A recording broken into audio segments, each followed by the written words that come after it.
Yeah.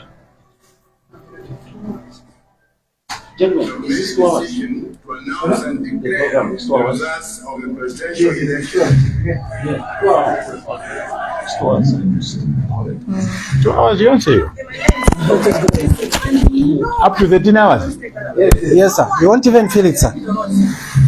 Well, as long as you can give me lunch after that. 10 hours to be lunch time. You know? These vices have no space. No,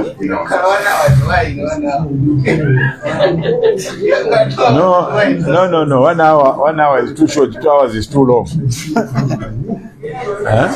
Anyway, I promised that I won't feed it. So let's. Yeah, no, you won't. Let's see.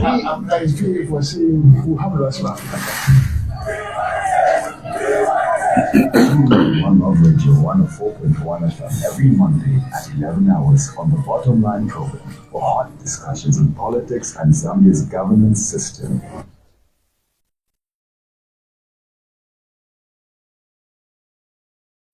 Wonderful morning to you, our dear listener. Welcome to the Bottom Line. My name is Mboshi, and I'm excited to be with you in the studio today. Like we announced in the morning, I'm privileged and honored to have with me the president of Economic Front, President Wynter, who is with me in the studio. You know him for many things. As a businessman, if you want that way, as a legal practitioner, you want to know him from his political side of life. He's done so many things. And he has so many things on his portfolio, but I will not bore you with all those things that he's achieved and many things that he's done in his life, but you'll be able to hear it as we have conversation, because we want to maximize the opportunity that we have with him in the studio today. And we also want to, as much as possible, to give you, our dear listener, an opportunity to talk to him. That's what this program is about. That's why we go to the bottom of everything. Is about you, our listener. If you're in Mongo, good morning to you. You're in Kasama, good morning to you. In Mansa, good morning. Good morning to you in Siavonga, and good morning to you, Lusaka, and the rest of you listening to us via our Facebook page and as well as Economic Front page, Reliably Informed. So, and you can join in there and you can have a conversation with us. But if you are only getting us via Facebook and you want your comment to be read on radio, go to One Love Radio Zambia and leave your comment. This program is really about you, our listener. So we give you a lot of time for you to interact with our guests. That's the whole point. President, welcome to the program. It's good to have you. Thank you very much, Mzenge, and good morning, listeners. And how have you been? I'm well, thank you. I'm good. Fantastic. Yeah. President, as we will not go into what everybody know about you being PF, and I think that is information everybody knows by now. But first thing first, are you participating in 2026 elections? And that decision is still subject to the Central Committee of the party. So we touched on it last time when we met in August, and we postponed it. I think we have another Central Committee meeting in December, and we hope to finalize the decision. All right. Yeah. Currently, you're working with the current administration. You're not. You in? Is the alliance? Is the alliance formal, or was it just because we've been hearing some stakeholders talking about you being in an alliance with the current administration? Yeah, the problem is that people don't follow. You know, when we come to programs like this, I'm saying, and I think we value your time, and we expect reporters to value our time. So when we speak, we hope that we are speaking to the nation through you. Yes, sir. And I've been canvassing this issue about the alliance, many radio programs, but I still get the same question from radio station to another radio station. Yes, sir. Okay, what we have said is this, that the discussions are underway. Okay. We are not in an alliance. with any political party. The decision of the Central Committee was that we engage our colleagues in the UPND alliance with a view of taking up a role in that alliance. And before that, there are talks that should precede that kind of arrangement. And we have asked for documents. Is there any document that binds political parties in the UPND alliance? Is there such a document? Okay. What is the role of each political party in that alliance, both as the autonomous organizations and also as a collectivity of that alliance? So there are a number of questions that we have raised, and we are awaiting answers to those questions. Right, that's interesting. And following up on issues of alliances as a political party as well, are you having any talks or any consideration, because there have been a lot of call on unified opposition, while you're considering and waiting on the UPND? Have there been any approach or any consideration of any of these other alliances that we've seen in the opposition? Look, the answer is the same. If any other alliance grouping approaches us, we shall ask exactly the same questions that we are putting to our colleagues in the UPND alliance. Okay? I've participated in Zambian politics for a long time now. And even this psyche by our people that the opposition must come together, you know. I heard those songs when I was in PF. 2009, 2010, 2011. There were people that were betting their last dollar that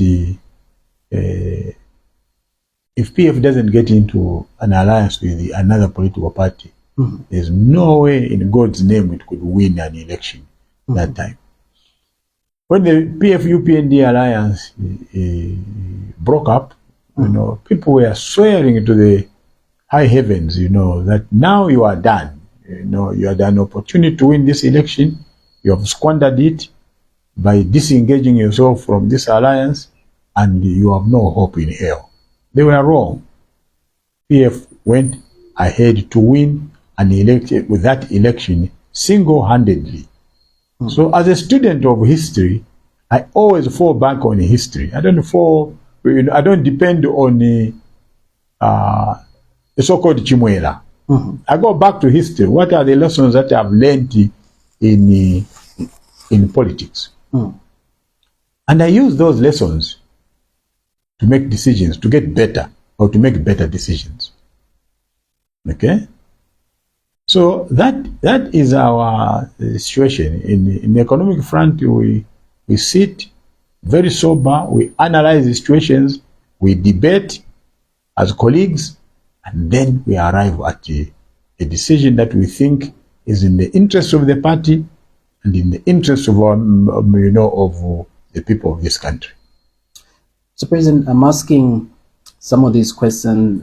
We have some of our listeners in some of these areas. I'm not stopping you from asking questions. No. So don't feel constrained. I'm going to take you back a little bit. Yeah. For those that have never heard of your party and your philosophy and what really you stand for, if they hear of economic front, what would you want them to always think about? What makes you stand out as a That's a good question.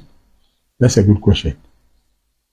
Before we changed the name to Economic Front, we were known as the Rainbow Party.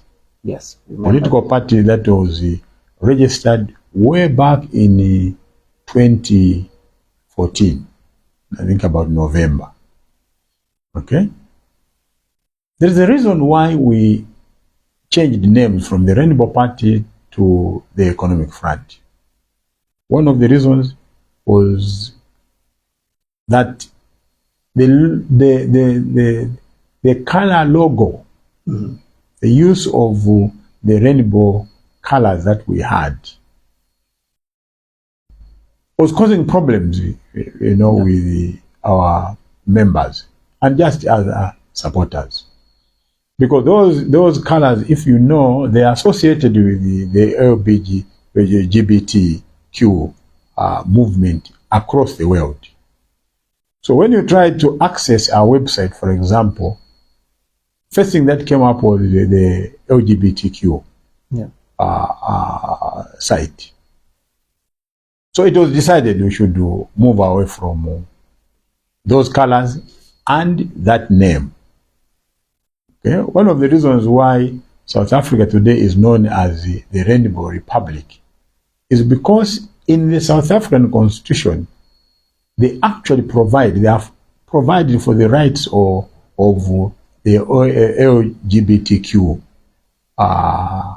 citizens of South Africa. So it's not an offense in South Africa to be gay. It's actually a right that is recognized by the Constitution. That is not the case in Zambia. It is still an offense in Zambia to proclaim yourself as a gay or to practice homosexuality. Now, we have to take a deliberate decision on the name economic front. What is it that is the problem with our people today, Musenge? It is the economics of the country. Mm-hmm. The extraction of natural resources by foreign multinational companies going to sell on a monopolized market out there in Europe or the Western world, leaving Zambians poorer than they even were before. So we say that our focus is going to be on the economy. How do we want this to structure this economy? We want to structure this economy in a way that brings Zambians to participate in this economy and become the primary drivers of this economy. Mm-hmm. They should catalyze the economy. The economy that we have now, and this is started from MMD 1991 up to now under UPND, is not an economy that is owned by Zambians. Anybody that is going to tell you that will be telling you a lie. Mm-hmm. Anybody that is going to tell you that this economy, the capitalist economy that you have now, shall deliver to the poor people in the Ngombe compound next door here will be telling you a lie. Anybody that is going to tell you that they need 20 years, and this formula is going to work and deliver goods and services to the poor people in this country will be telling you a lie. This is an economy which has continuously kept the Zambian people on the margins, on the fringes of the actual activities of the economic activities of this country. And that is not because those running it are bad people. No, it is because that is the characteristic of a capitalist economy. Yeah. I've always given this example. I can't come to you, Musenga, and ask you why you are not pregnant. You can't be pregnant because you are a man. Yeah. Even if you wanted to, even if you wanted to spend 1 month in church in prayer, you can't get pregnant. Because your physiological makeup is such that a man cannot get pregnant. And that analogy applies to the capitalist system. The main fundamental character of a capitalist system is that it is intended to make profit, even from the poor. Okay? The capitalist system has no human face. It will make profit even from the poor. What we are saying is that this system must change. We must have an economy which delivers goods and services to the poor. We must have an economy where the Zambians are at the center of the economic activities of this country. They can't just sit back and be promised jobs through the mines. No. And also, we realize as Economic Front that contrary to what our colleagues in the UPND say, that copper is the mainstay of this economy. The people actually sustaining this economy are Zambians in the informal sector. The poor women that you see on counter motor vehicles early in the morning at 4 a.m.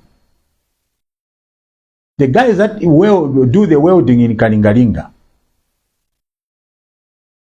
Those are the people that are sustaining this economy. You withdraw those, those people, there will be riots in this country that even those mining companies will withdraw from this country.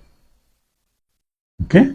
So that is our approach to the economy. And that's what makes the Economic Front fundamentally different from any other political party.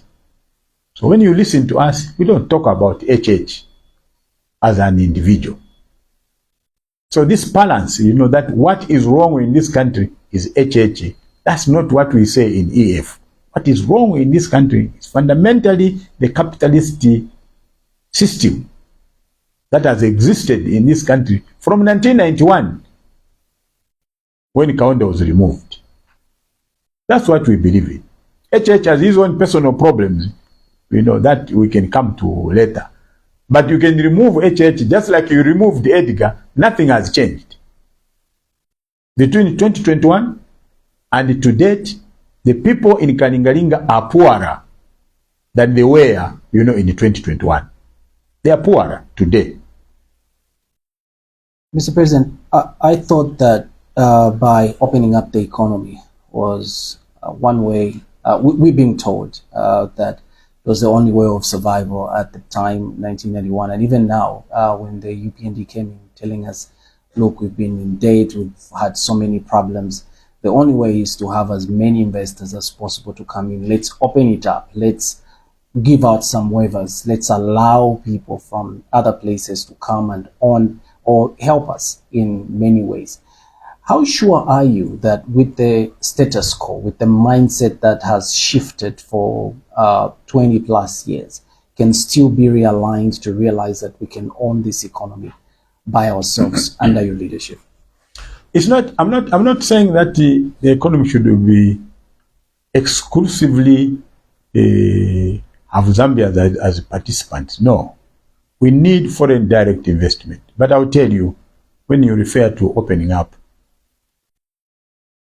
the foreign investors have two approaches.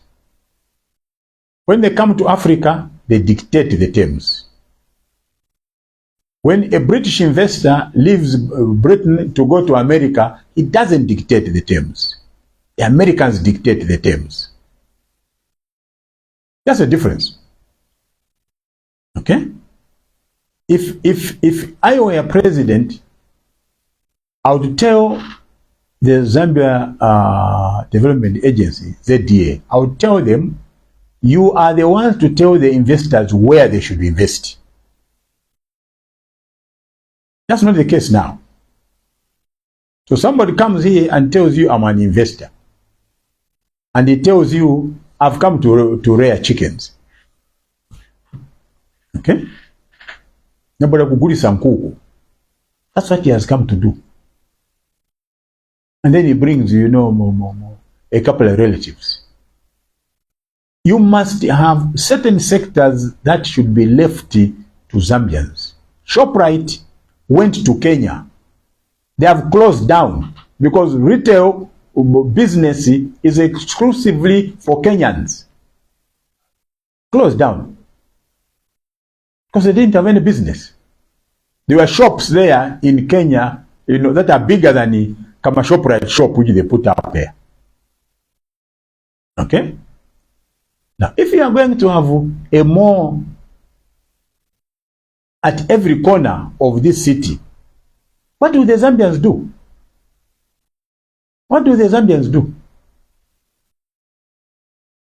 I was in one shop, one day with my boy, and there is this lady, at the till, who who was telling my boy, Pakingani, there was nobody to park.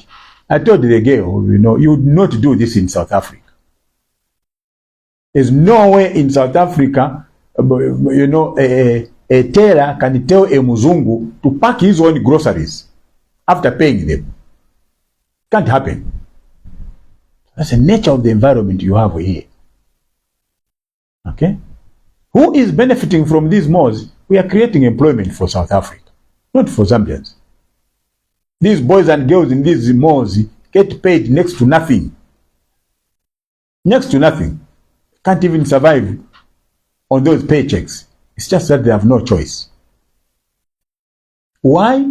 Because investors dictate terms. We're not allowed investors to dictate terms under EF. We shall tell them the terms. And if they don't accept our terms, Kenneth Kaunda International Airport operates 24 hours a day.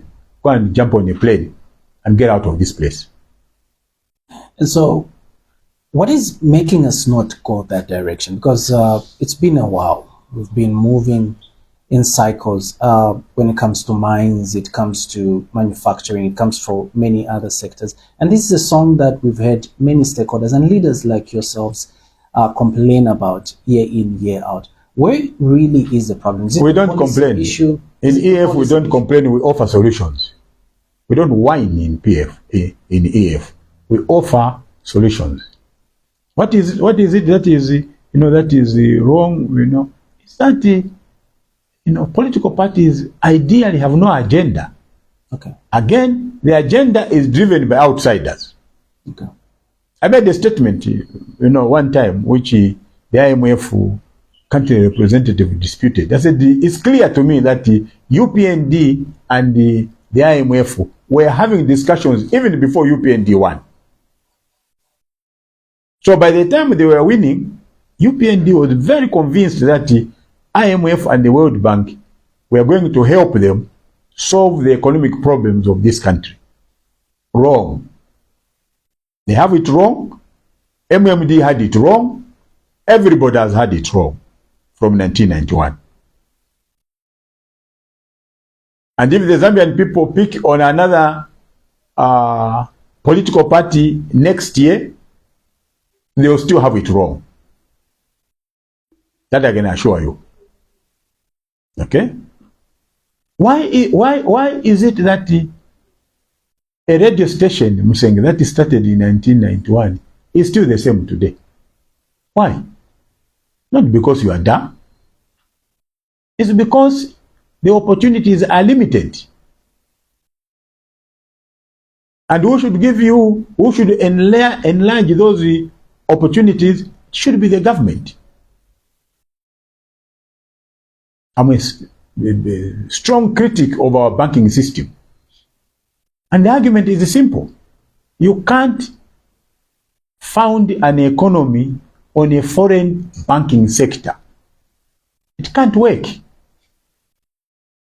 This is not even banking. This is Kalova, which goes on in the compound.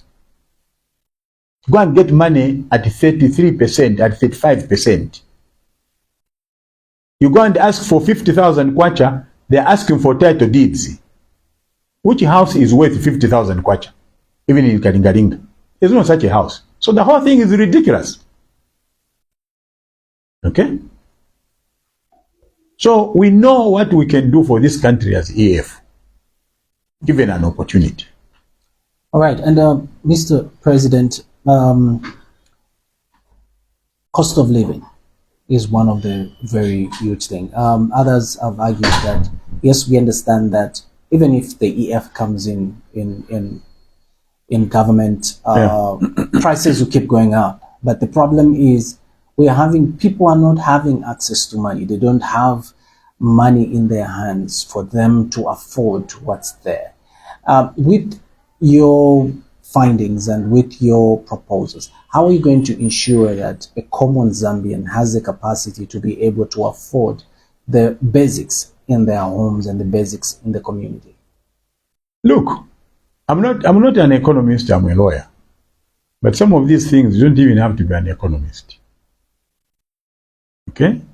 In order to have money in your hand, you must produce.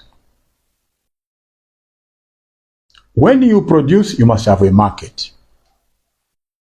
Go to Soweto and look at the agricultural products there, tomato, onions, and that goes to waste. People have produced, but they don't have a market. Even where they don't have a market, they have no storage facilities at Soweto where you can keep your tomato for 2-3 days until you finish selling it. If you don't sell it in a day, that tomato goes to waste. Okay? Mm-hmm. So the issue of the high cost of living must be tackled from that angle. That the people that produce, they must find a market.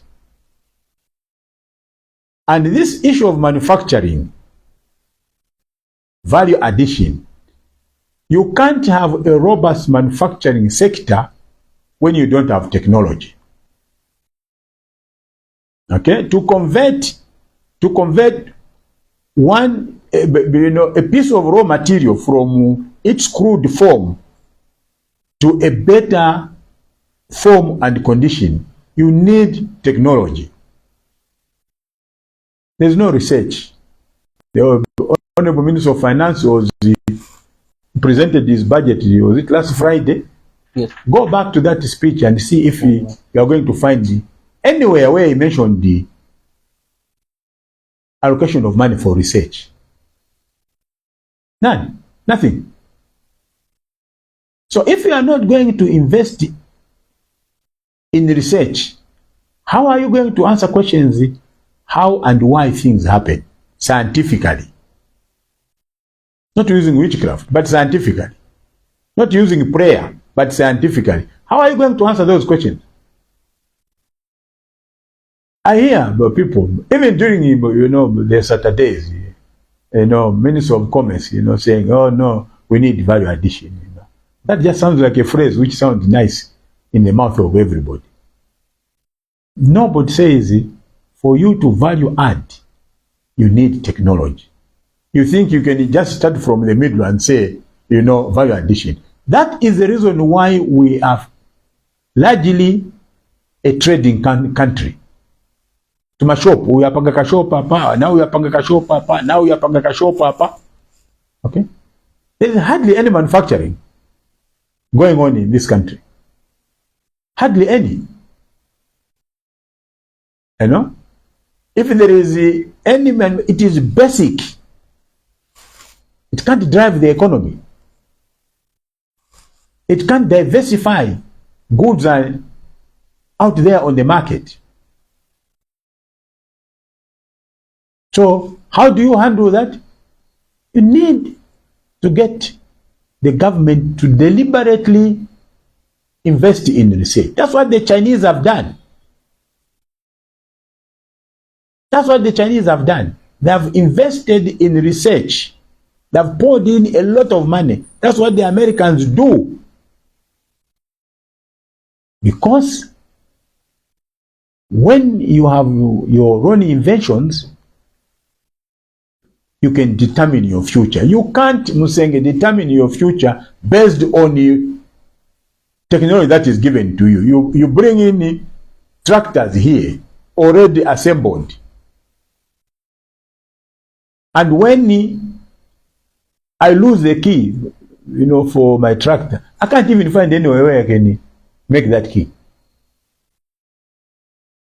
When the oil filter is finished, and I go to the dealers I bought the tractor from, if they don't have it, they will have to order it from South Africa. You can't run that economy.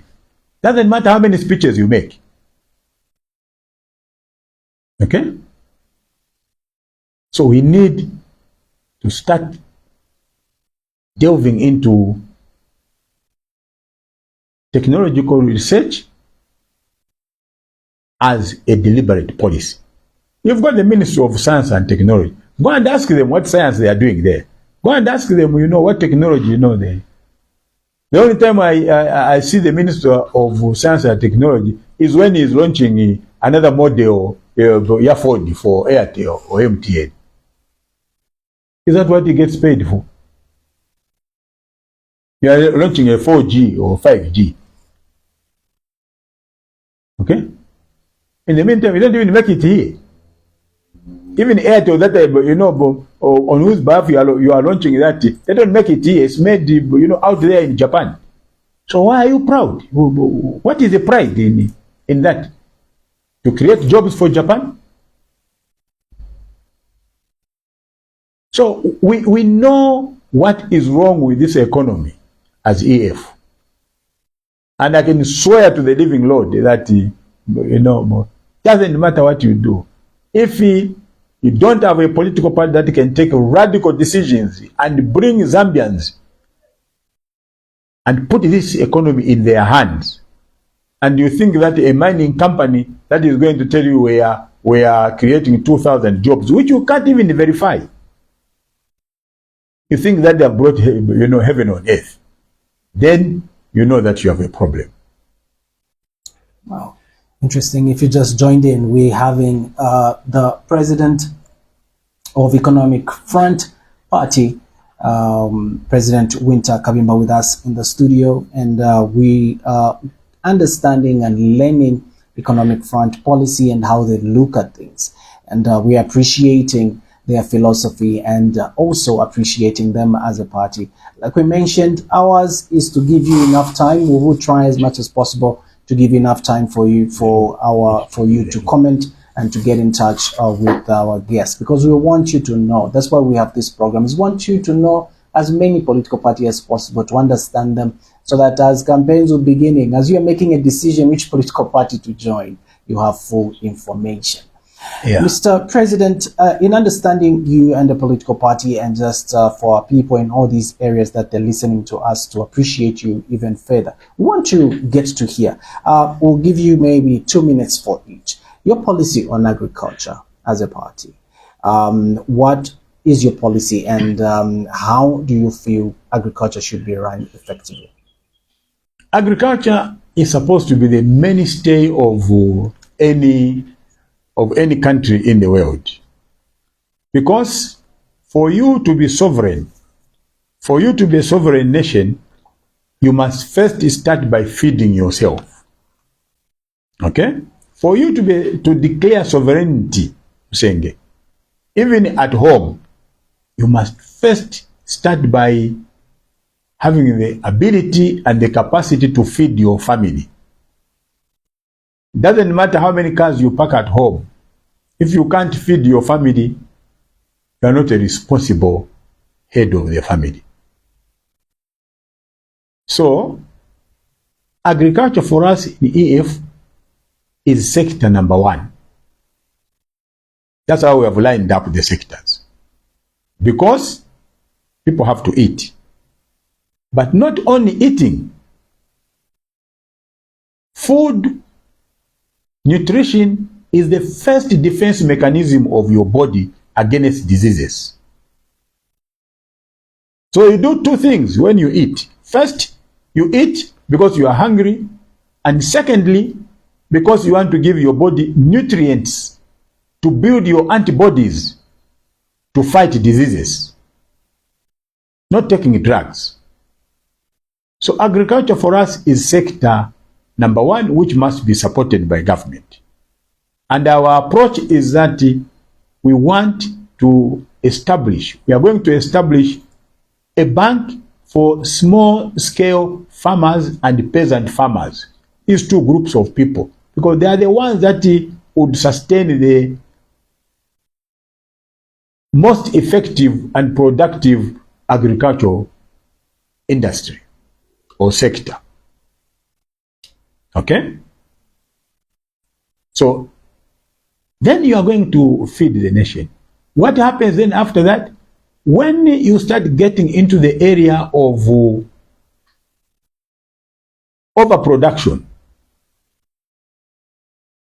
say for example, you have more tomatoes than what you can just consume in the kitchen. Then you move into the area of making tomato ketchup. That requires technology. It requires machines. You need the machines that can make those bottles. And glass is made from sand. Sand, but you need technology to convert that sand into a bottle that you can use to put your tomato ketchup there. Okay? There are countries in this world that don't even have this sand. But they make bottles for us. So that's it. If you went to the Limpopo province in South Africa today, there are orchards that will run from here to Chilanga of oranges and apples.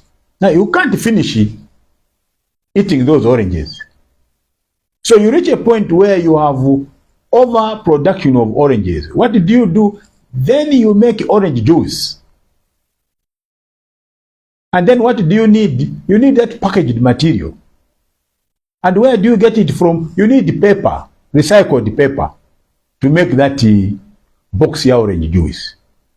And when you look at it, it's not even complicated. And that goes for apples as well.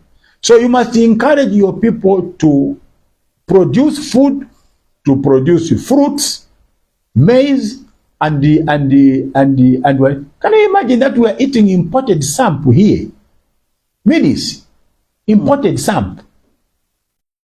Mosago, we call it in my language. Imported samp. And we are ashamed. What is so special about that imported samp? Nothing. Nothing. Can you imagine that we are using imported toothpicks? There used to be a company here, out there in Matero, that used to make toothpicks. It was called Chitanda toothpicks. That's what that was the brand of the toothpicks. It's no longer there. So if that company has gone under, how come we are importing toothpicks? There's a market for toothpicks, but the Zambian company has gone under. It is because it has no support from government. Zimbabwe spends $18 million. Listen to the story. $18 million in a year to import toothpicks. What nonsense is this for this continent called Africa? That we should be spending hard currency to import toothpicks to Mitengo, to Mumeno. And nobody sees anything wrong with that. And the Chinese who are exporting these toothpicks to us, they don't even have these trees. They have decimated the trees. And everybody thinks, go to ShopRite. You find that all the toothpicks there are imported. Go and look for a packet of matches. You find that all of them are imported. Matches. We can't produce katika mtengo kama matches then kuja mafaka kaja black kaja. We don't have the technology to produce that. We have to import that from South Africa.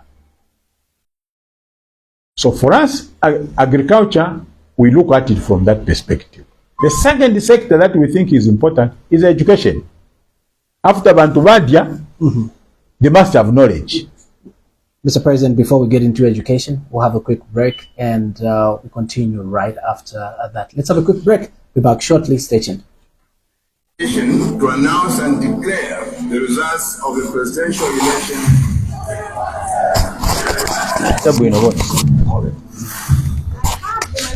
For the NDC, and no one is going to take that up. No one. Where are they making Intolerant to political violence, to hate speech, to negative colorism. These vices have no space in our society. This is very clear.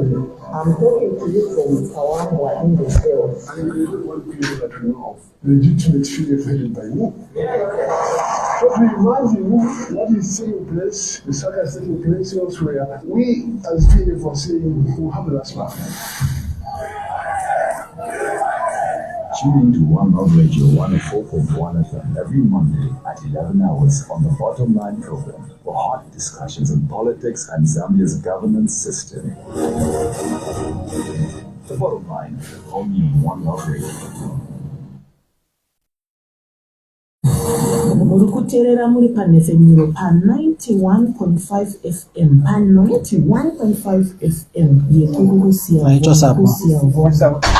Nyamuka. One nation, one people, one station. One mission. Proclaiming a God's great love to all. Inspiring, life-changing radio. One Love Radio. Have made a decision to announce and declare the results of the presidential election. Are you interested in politics? I have the mandate for the NDC, and no one is going to take that away from me. No one, whether you like it or not. Governance and accountability. Intolerant to political violence, to hate speech, to negative cadreism. These vices have no space in our society. This is Wendy period. I'm talking to you from Kawambwa in the cells. And you don't want me to let you know of legitimate fear funded by who? But we imagine what is saying in this other certain places where we as people were saying who have last laugh. Tune in to One Love Radio 104.1 FM every Monday at 11 hours on the Bottom Line program for hot discussions on politics and Zambia's governance system. The Bottom Line, only on One Love Radio.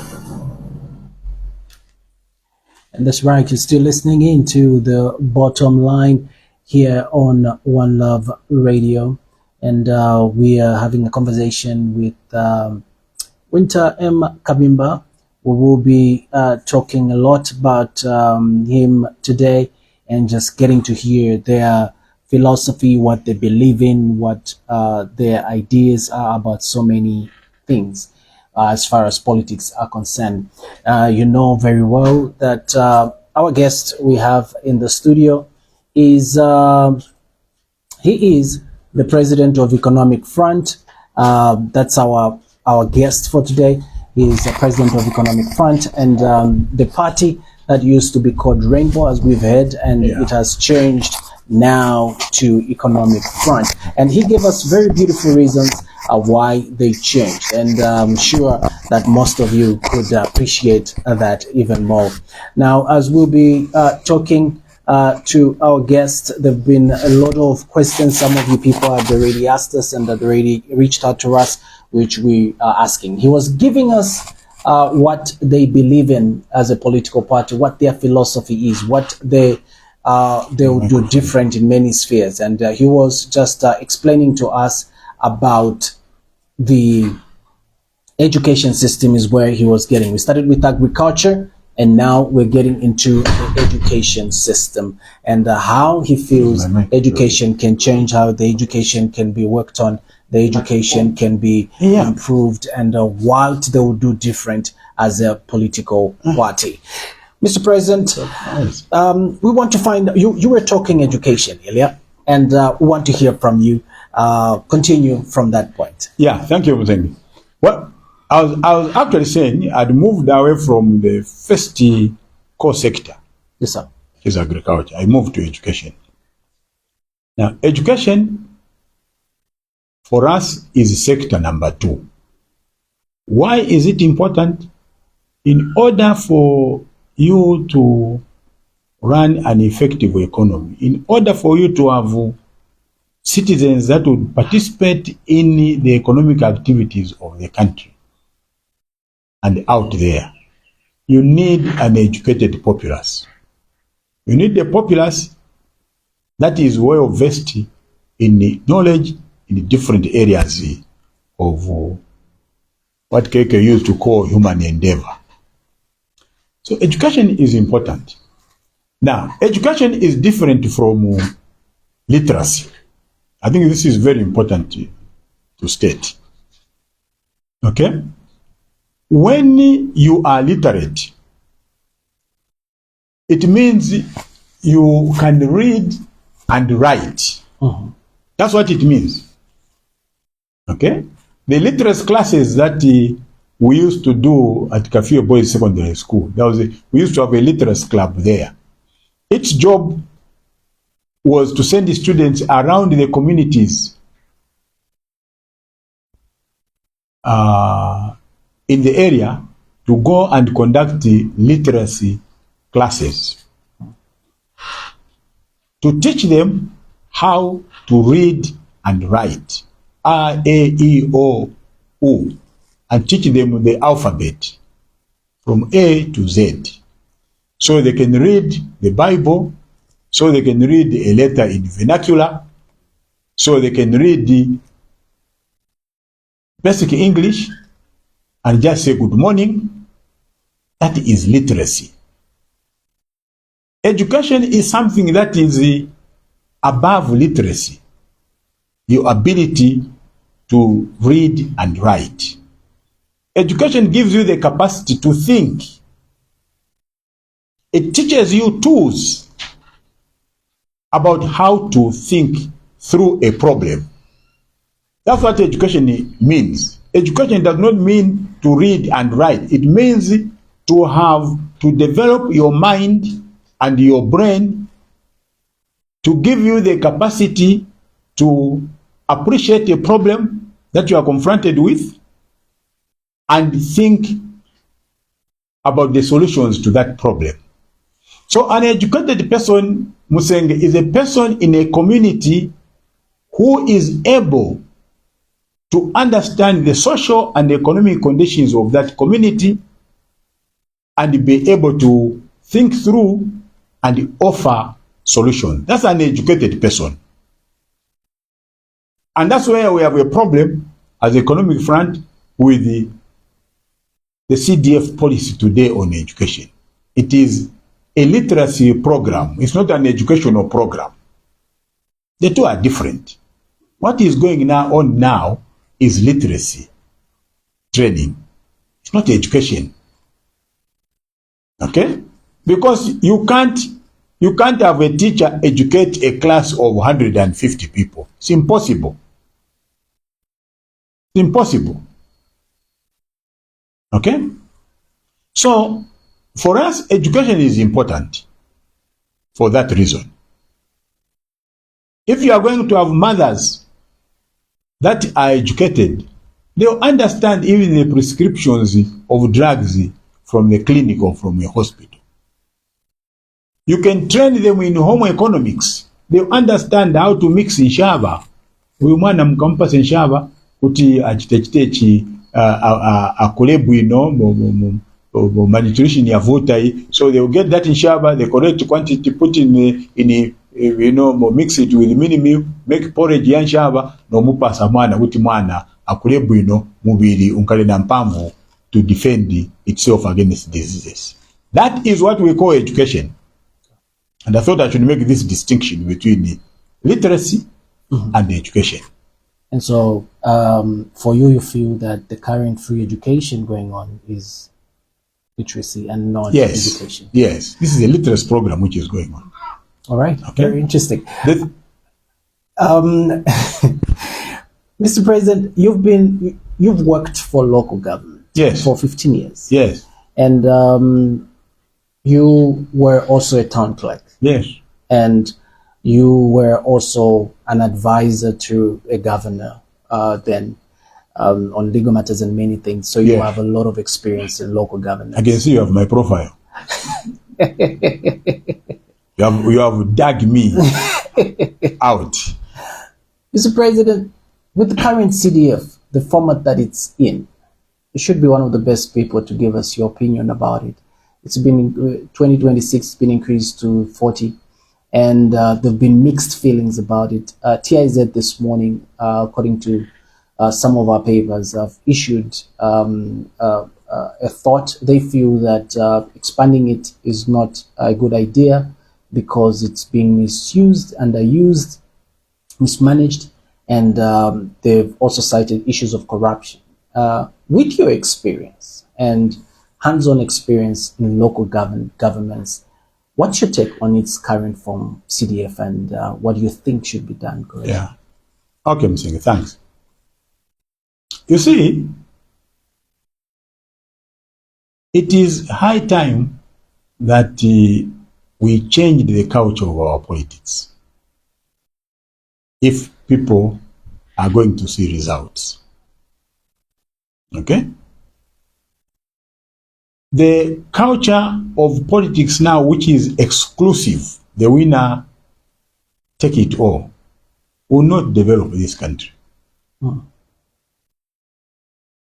The culture of politics where you think that a political party has won, everybody else who is not part of that is useless in society.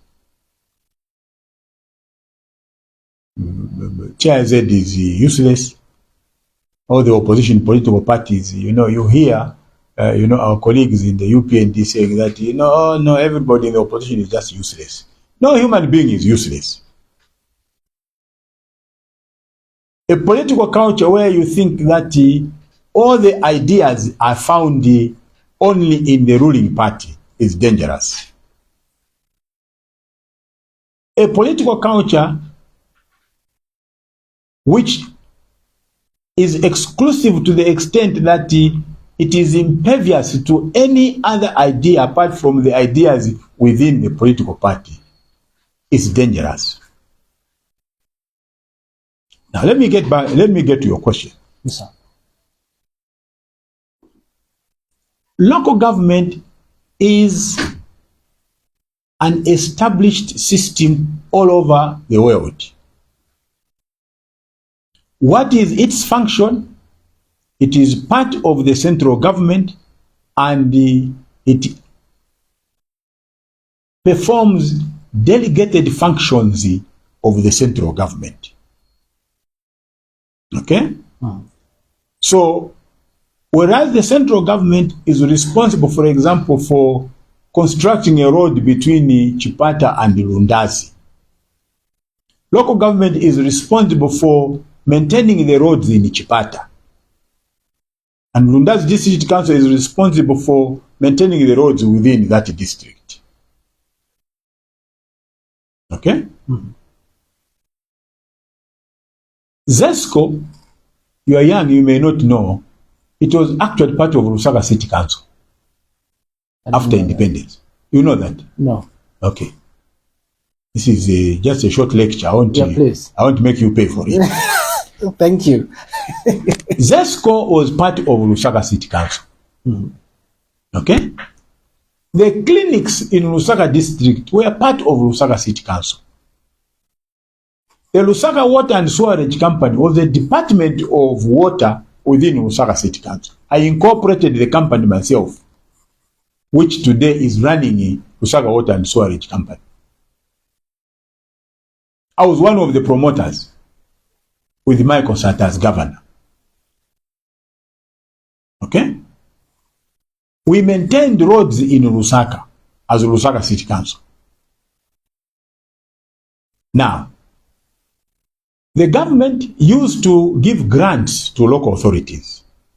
And I'll tell you the grants they used to give.